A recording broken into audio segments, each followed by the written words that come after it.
तुपात तळले आणि साखरेत घोळले तरी कारले कडू ते कडूच राहते. त्याचप्रमाणे निंदा करणाऱ्या व्यक्ती असतात. काहीही करा, नावं ठेवणार म्हणजे ठेवणार. नमस्कार. आजची कथा अशाच एका सर्व निंदक महाराजांची आहे, जे सर्वांची निंदा करायचे.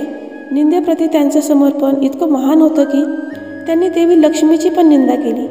यावर भगवान विष्णूंनी सर्व निंदक महाराजाला कोणते वरदान दिले हे जाणून घेण्यासाठी व्हिडिओ शेवटपर्यंत नक्की बघा. चला तर मग आजच्या सुंदर कथेचा आनंद घेऊया. एक होते सर्व निंदक महाराज. काम काहीच येत नव्हते, पण दुसऱ्याला नावं ठेवण्यात, निंदा करण्यात एकदम पटाईत. ते नेहमी दुसऱ्यांच्या कामात ढवळाढवळ करत असे. एखादी व्यक्ती खूप कष्ट करून थोडा वेळ आराम करण्यासाठी बसली तरी ते म्हणायचे, मूर्ख, एक नंबरचा आळशी आहे. कुणी काम करताना दिसला तर म्हणायचे, मूर्ख, आयुष्यभर काम करून करून मरेल. कुणी पूजापाठ करताना दिसला तर म्हणायचे, पूजेच्या नावाखाली मौजमजा करतोय, याच्याशिवाय काही करू शकत नाही. आणि जर एखादी व्यक्ती पूजापाठ करत नसेल तर म्हणायचे, मूर्ख, नास्तिक आहे, देवाचा त्याच्याशी काही संबंध नाही, मृत्यूनंतर नक्कीच नरकात जाईल. ते निंदा करण्यात इतके पटाईत झाले की शेवटी नारद मुनींनी आपल्या स्वभावानुसार भगवान विष्णूला त्यांची सूचना दिली. भगवान विष्णूंनी त्यांना विष्णू लोकात जेवणासाठी आमंत्रण देण्यास सांगितले.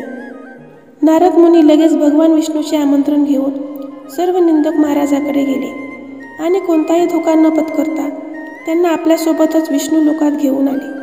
कारण महाराजांनी पलटी मारली आणि ते आलेच नाही तर म्हणून. तिकडे माता लक्ष्मीने वेगवेगळे स्वादिष्ट पदार्थ बनवले आणि स्वतःच्या हाताने सर्व निंदक महाराजांना वाढले. सर्व निंदकजीने पण चांगले दाबूनच जेवण केले. ते खूप खुश दिसत होते. भगवान विष्णूला पूर्ण विश्वास वाटू लागला की सर्व निंदकजी माता लक्ष्मीने बनवलेल्या जेवणाची निंदा करूच शकणार नाहीत. तरी पण नारद मुनीला संतुष्ट करण्यासाठी महाराजाला विचारले, महाराज, जेवण कसं वाटलं? त्यावर सर्व निंदकजी म्हणाले, प्रभू, जेवणाचं तर काही विचारूच नका. आत्मा तृप्त झाली. पण जेवण इतकं पण चांगलं बनवू नये की माणूस खाऊन खाऊन आपला जीव गमावून बसेल. विष्णूने डोक्यावर हात मारला आणि म्हणाले, हे वत्स, निंदाप्रती तुझे समर्पण बघून मी प्रसन्न झालो. तुम्ही तर देवी लक्ष्मीला पण सोडली नाही. बोल, तुला काय वरदान पाहिजे?